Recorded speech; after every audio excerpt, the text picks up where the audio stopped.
Quotidien parle de retentissant rebondissement. Retentissant rebondissement. Retentissant rebondissement.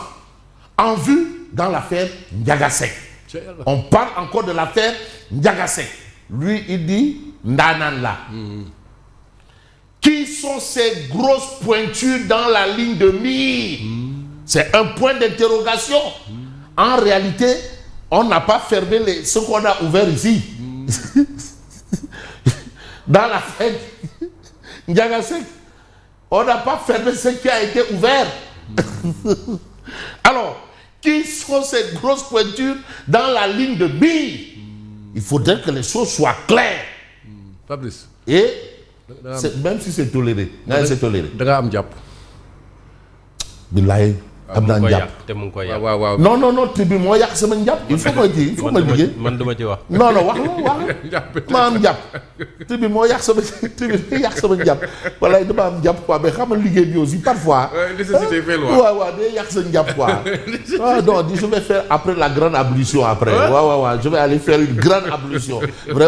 vraiment bu ma paree fii rek direct ci douche bi. Vraiment après faire une grande ablution quoi parce que vraiment tribune daal tribune tooñ na ma. waaw tooñ na la kii moo la tooñ grand chair mi moo la déedéet mais c'est-à-dire sans que moom ma am jàpp quoi mais après je vais faire une grande ablution voilà sous le regard de Iran Ndao. Alors tiens bàyyi ma waay vers de surprenantes arrestations dans la rocambolesque affaire kooku noonu. Ah oui. Donc on va vers des surprenantes arrestations. Mais des gens insoupçonnés. Ah. Ça c'est ce que Tribune nous dit. Ndiagasek avait balancé des noms et donné leur numéro de téléphone. Donc jusque-là, ce qui a été ouvert n'a pas encore été fermé. On l'avait rapporté, hein. Ah. Et il n'y avait pas de suite. Et ça doit aller jusqu'au bout du rouleau. Il serait aujourd'hui en train de préparer son retour de la Mecque avec un autre titre de l'Hajj. Si réellement les choses se seraient passées comme lui il aurait voulu. Vouloir, c'est en quelque sorte pouvoir. Comme on le rappelle souvent, tu as dit tu peux. Peux maintenant. Peux maintenant. Tu as dit Djoubal-Djoubalti. Mais Djoubal-Djoubalti maintenant? Et pas Djoubali. Pas Djoubali. Oui. Et aujourd'hui, vous avez encore l'affaire Azer. Jean-Baptiste Sène, Borom Afrobi. Affaire Azer, lettre du DG sur le marché T0296 bar 24-DK. Donc c'est clair. Il y a l'autre là, on a donné le numéro de compte, il dit non, c'est pas vrai. La lettre qui accuse Jean-Michel Sène. Mais il faudrait que ce soit clair. Qu'est-ce qu'il y a? Qu'est-ce qui se passe? Parler. Finalement, il y a quoi? Mais dans le cadre du Djoubalti, ça doit être clair. Clair, oui. La correspondance numéro 437 AZER-SG bar CTS du 19 mai 2026 du DG au ministre des Finances est un aveu déguisé. C'est récent donc. Mais 19 mai? Oui, c'est récent. 19 mai? Il y a à peine un mois. Madame, 19 mai? C'est un rebondissement. Yagoul. Oui. Hein? Qu'est-ce qu'il y avait le 18 là? 19 mai? 19 mai, oui. Donc pendant que les gens préparaient la tabaski, Jean-Michel Sène, lui, il écrivait « It's a pet ». Et on parle de lettres confidentielles. Attention. Comment ça s'est fait pour se retrouver sur la place publique? Ah, il y a le Rekham. Pour l'instant, Lazer avait saisi la Cour suprême afin de faire annuler la suspension prononcée par l'organe de régulation des marchés publics. D'ici là, une question fondamentale se pose. Mais où sont passés les 37 milliards? Mais où sont passés? Où est l'espagnol? C'est des questions déjà décaissées. Montant qui constitue justement l'objet de la suspension du financement. Donc nous sommes dans une situation où il y a eu 37 milliards contre pertes et profits, volatilisés. Comme ça. Dans la fumée, dans l'air. 37 milliards. À 37 milliards, en tout cas, Mbir Bangok, Yenengo. Transport maritime, Gorée asphyxié par les pattes répétées de chaloupe. Kumba Castel et Ber. Et je rappelle toujours que Ber, ça vient de Tane Ber. Maintenant, Tane Ber, Ber c'est un arbre qui n'existe que à Gorée. Maintenant, Tane Ber, c'est un acte d'une danse que je ne vais pas expliquer. Je ne vais pas aller plus loin. Tane Ber. Et je parle sous le contrôle du président Doudou Wade. Parce que c'est eux qui ont acheté Ber quand il était président du conseil d'administration de la liaison maritime Dakar-Gorée. Doudou Wade. Alors, après des milices, députés et alliés qui lui ont tourné le dos, d'autres défections guettent Sonko, qui s'attaquent à Diomaye et à Lamine Lo. Pourquoi faire? Pourquoi faire? Voilà pourquoi faire. Mais ce que fait le point actu, c'est de s'intéresser au limogeage du Premier ministre et à la formation du gouvernement. Et là, on a Sonko déballe, mouille Diomaye et joue à l'apaisement. Pourquoi faire? Pourquoi faire? Bon, selon l'ancien Premier ministre, le président Diomaye Faye voulait maquiller le limogeage du PM en départ concerté, ce qu'il aurait refusé. C'est ce que Sonko nous dit. Est-ce du Khulo Yamba ou pas? De toutes les façons, Tchin, Fakul. Hein? Oh, hein? Hein? Comme le disait l'autre là. Ndem Demoul. Ça. Comme. Mais Hassan Rassaman. Waaw. dañ fekk carte d'identité ci l'idée. Da nee du lekk yàpp. Waaw. Waaw.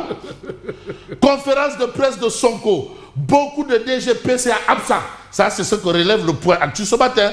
Marché des bracelets électroniques, le pôle judiciaire financier sous la trousse de deux anciens ministres de la justice de Macky Sall.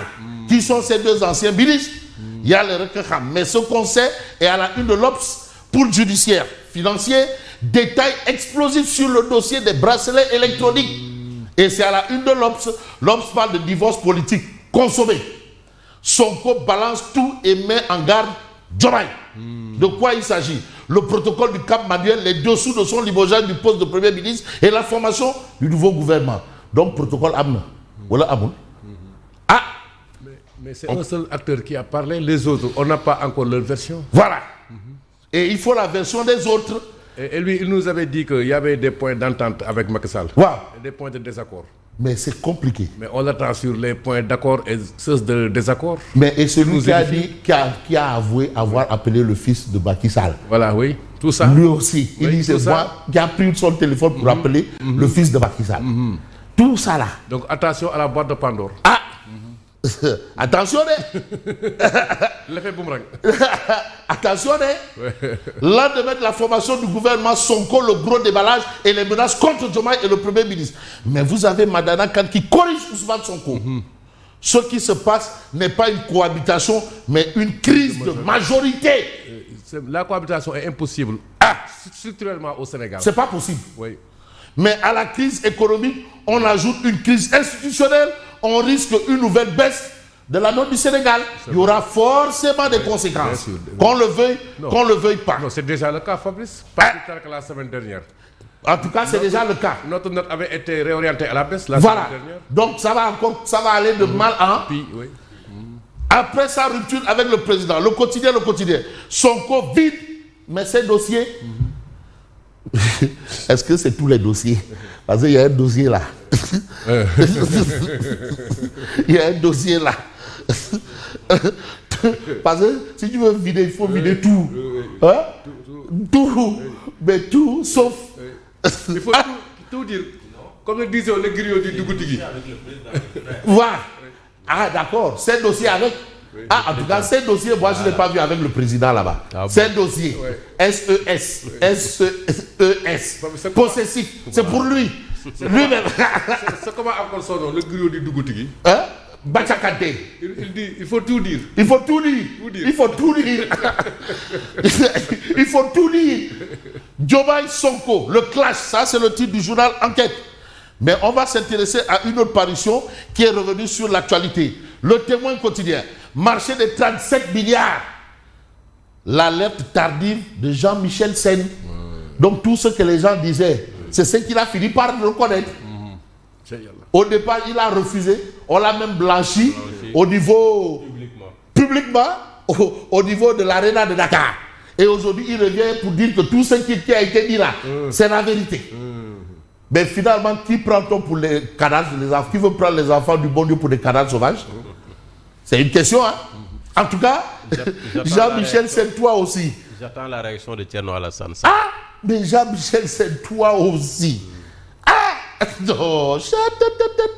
Bon, gouvernement, Samba Diouf, l'excellence au service de la transformation numérique. Mais vous avez politique, l'UNDP Yébali, mis sur les résultats. C'est les résultats. Gouvernement au changement au dépôt, résultat. C'est le résultat ici et maintenant.